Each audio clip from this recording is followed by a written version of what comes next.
জীবনে যতদিন শুক্রবার পাবেন 4টা আমল করতে ভুল করবেন না। আজকে শুক্রবার না, আমি জানি না 4টা আমল করেছেন কিনা বা করছেন কিনা, আপনারা মিলিয়ে নেবেন। যদি 4টা আমল আজকে না করে থাকেন, আজকে থেকে জীবনে যতদিন শুক্রবার পাবেন 4টি আমল করতে ভুল করবেন না। পারবো তো ইনশাআল্লাহ? ইনশাআল্লাহ। 1, দুরূদ পড়া। আবার বিশ্বনবী দুরূদ সম্পর্কে কত অসাধারণ কথা বলেছেন।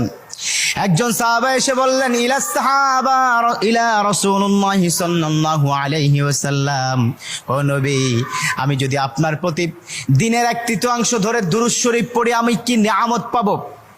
বিশ্বনবী বললেন, তুমি যদি দিনের 1/3 ধরে আমার প্রতি দুরূদ শরীফ পড়ো তোমার জন্য বিশাল উপকার হবে, আরো বাড়িয়ে পড়লে তোমার জন্য আরো ভালো হবে। সাহাবা মহা খুশি হয়ে গেলেন, ইয়া রাসূলুল্লাহ, আমি দিনের অর্ধেক সময় জুড়ে যদি আপনার প্রতি দুরূদ শরীফ পড়ি তাহলে কি হবে? বিশ্বনবী বললেন, এটা বিশাল